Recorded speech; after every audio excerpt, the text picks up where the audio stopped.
The crystal champagne glass slipped from my hands, shattering against the marble floor of my in-laws' mansion. The room fell silent, all eyes turning to me, the clumsy waitress who didn't belong. That was a $500 crystal glass. My mother-in-law, Victoria, shrieked, her perfectly botoxed face contorting with rage.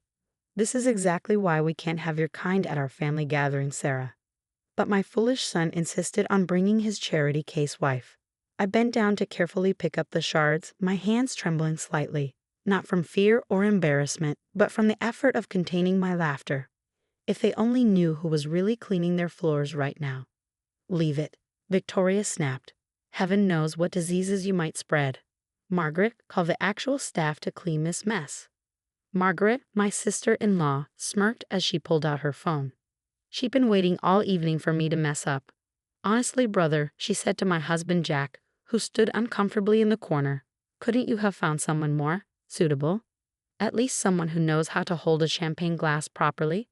I caught Jack's eye, silently pleading with him to stand up for me. We'd been married for 6 months, and in all that time, he'd never once defended me against his family's cruel remarks. He looked away, suddenly very interested in his shoes. What none of them knew was that I wasn't just Sarah Chen, the supposedly poor girl from a modest background who'd trapped their precious Jack into marriage. I was Sarah Chen Wam, CEO of Phoenix Technologies, one of the largest tech companies in Asia. My net worth was more than their entire family fortune combined. But they didn't know that. Jack didn't know that. Nobody in this room knew that except me. I'd met Jack at a coffee shop near my office, dressed in my usual casual clothes. The ones I wore when I wanted to escape the pressure of being a 29-year-old CEO running a multi-billion-dollar company. He was charming, genuine, and seemed different from the wealth-obsessed men who usually pursued me. When he proposed 3 months later, I decided to keep my identity secret a little longer.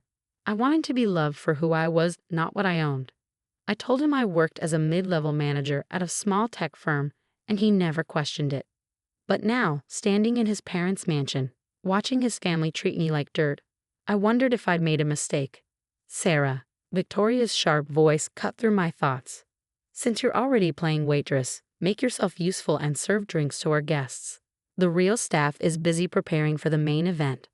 The main event was Victoria's annual charity gala, her chance to show off her wealth and social connections to Silicon Valley's elite. Little did she know that most of these elite were my business associates. "Of course, Mother Victoria," I said sweetly, picking up a silver tray of champagne flutes. As I moved through the crowd, I could hear Margaret's stage whisper, "Can you believe she actually agreed? So desperate to prove she belongs here." I was halfway through the room when I heard familiar voices at the entrance. My heart skipped a beat as I recognized them. My entire board of directors, right on schedule. "Mrs. Montgomery," Thomas John, my CFO, called out cheerfully as he entered. "I didn't expect to see you at Victoria's." His voice trailed off as he took in my appearance, serving drinks, wearing the simple blue dress that Victoria had called department store trash earlier. "Sarah?" Jack appeared beside me, confusion written all over his face. "Why did he call you Mrs. Montgomery?" Before I could answer, more board members entered. Their faces shifted from joy to shock as they saw me holding the serving tray. Behind them came the final guest, Richard Montgomery himself, my late father's best friend and our company's chairman. "Sarah, my dear," Richard's booming voice filled the room. "What on earth are you doing serving drinks at your own event?" The crystal glasses on my tray clinked as the room went deadly silent. Victoria's face had lost all color. Margaret's mouth hung open unattractively. Your event?" Jack stammered. I carefully set down the tray and straightened my posture, the CEO posture I've been hiding for 6 months. "Yes, Jack, my event. You see, Phoenix Technologies bought this mansion last week, along with the entire street actually. We're planning a new tech campus." I turned to Victoria, whose face had turned an interesting shade of green. "I'm afraid you'll need to find a new venue for your charity gala next year, Mother Victoria. This place will be under construction." The silence that followed was deafening, but this was just the beginning of what I had planned for them. After all, it spent 6 months showing me exactly who they were, and now it was my turn to return the favor. "Richard," I said, my voice carrying the authority I'd hidden for so long, Shall we begin the real celebration? I believe we have some contracts to sign. As my board members moved to surround me, I caught a glimpse of Jack's face, a mixture of shock, confusion, and something else. Fear, perhaps. He was probably realizing that the charity case he failed to defend was about to become his boss. But that story would have to wait. Right now, I had a tech campus to build, and a family to teach about the true meaning of class. The next hour was deliciously chaotic. Victoria kept opening and closing her mouth like a fish out of water, while Margaret had retreated to a corner, furiously Googling my name on her phone. I could see the exact moment she found the Forbes article about me, Sarah Chen Wang, the billion-dollar tech princess, because she dropped her phone into her champagne glass. I believe Richard said, placing a thick folder on the mahogany dining table, "We should discuss the terms of the property acquisition." He was clearly enjoying this as much as I was. After all, he'd watched me grow up, had seen me take over my father's company at 25 and triple its value in just 4 years. Property acquisition. Victoria finally found her voice. But this is our home. We've lived here for 30 years. 28 years, I corrected her smoothly. And you've been renting for the last 5, ever since the bank foreclosure. Your landlord was quite happy to sell to Phoenix Technologies. I smiled, remembering the negotiation, especially at 3 times the market value. Jack stepped forward, his face a storm of emotions. "Sarah, we need to talk. In private." "Now you want to talk." I raised an eyebrow.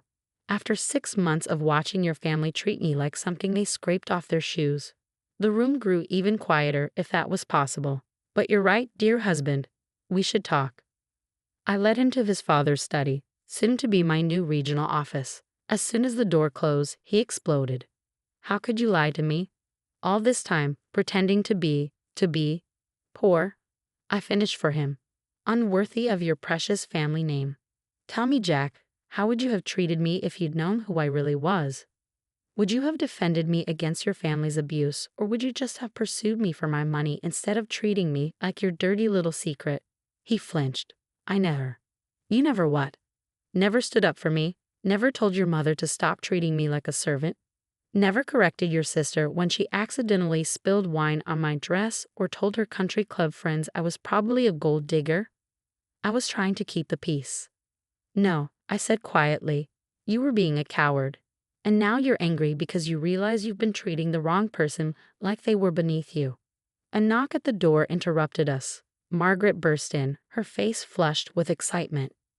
"Jack, do you know who she is? She's worth billions. This is perfect. We can—" "Stop." My voice cut through her babbling like a knife. "Let me make something very clear. There is no we. As of tomorrow morning, Phoenix Technologies owns this property. You have 30 days to vacate." But where will we go?" Victoria had appeared behind Margaret, her earlier disdain replaced by panic. "This is our home. Perhaps you should have thought of that before you made your son's wife serve drinks at her own party." Richard's voice came from behind them.